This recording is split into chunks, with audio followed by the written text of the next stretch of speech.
Sameera, welcome to CGTN. Thank you so much. Sameera, as a Muslim American, how do you look at the U.S. government's accusation that China is committing genocide against Uyghurs in Xinjiang? Is that a fair accusation?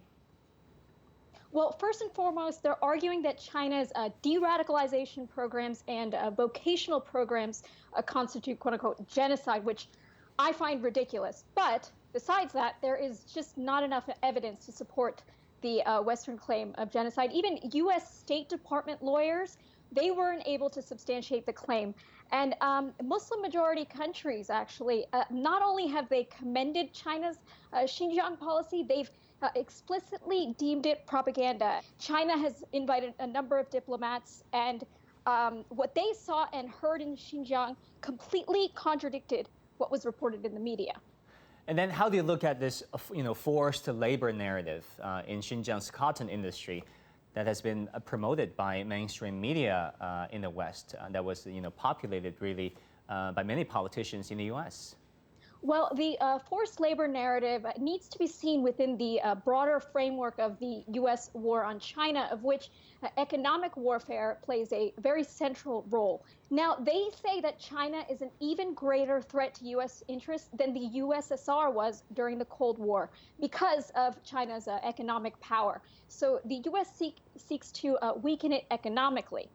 Now, Xinjiang is central to this strategy. It's the hub of China's $1.3 trillion Belt and Road Initiative, and at least 4 Belt and Road projects are dependent on the stability and territorial integrity of Xinjiang.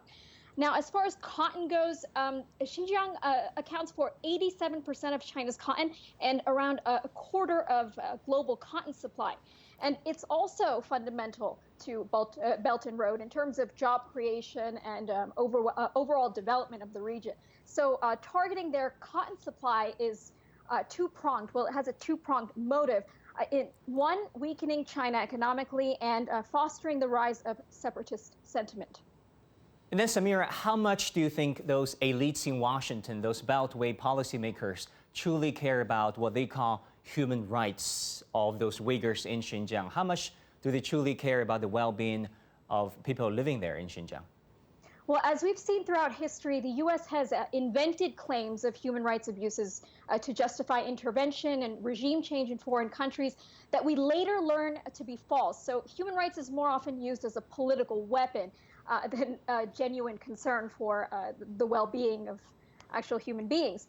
We saw this in the cases of Saddam Hussein, Muammar Gaddafi, Bashar al-Assad in Syria. But as far as the people of Xinjiang goes, by hitting at its cotton supply, we see that the U.S. is willing to push them into poverty just to advance U.S. interests, while also promoting separatism in Xinjiang.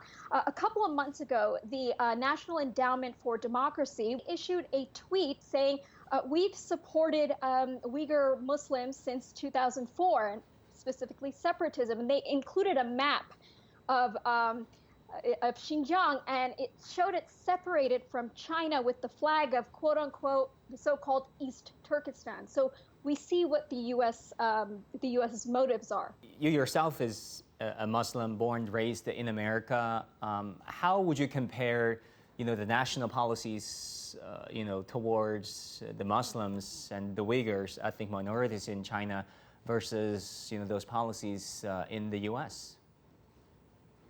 Well, unlike the U.S., China funds the development of Islam, which includes Islamic study, religious learning, Islamic institutions.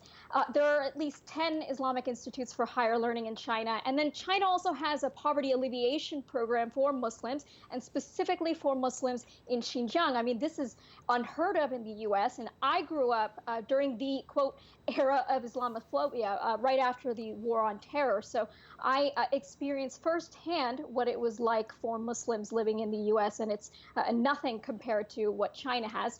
I would say that China's anti-terrorism program actually takes into consideration human rights, whereas the U.S. anti-terrorism program involves kidnapping Muslims and then sending them to Guantanamo Bay. Finally, Sameera, how would you convince, the Western viewers and the Western audience who are not very familiar, let's say, with your narrative about what's happening in Xinjiang and how the Chinese government has been treating, its ethnic minorities, including the Uyghurs?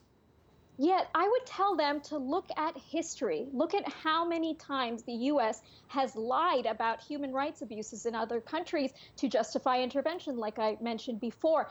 So this is really just a continuation of US policy. And I would ask them to treat their historical amnesia by looking at the history.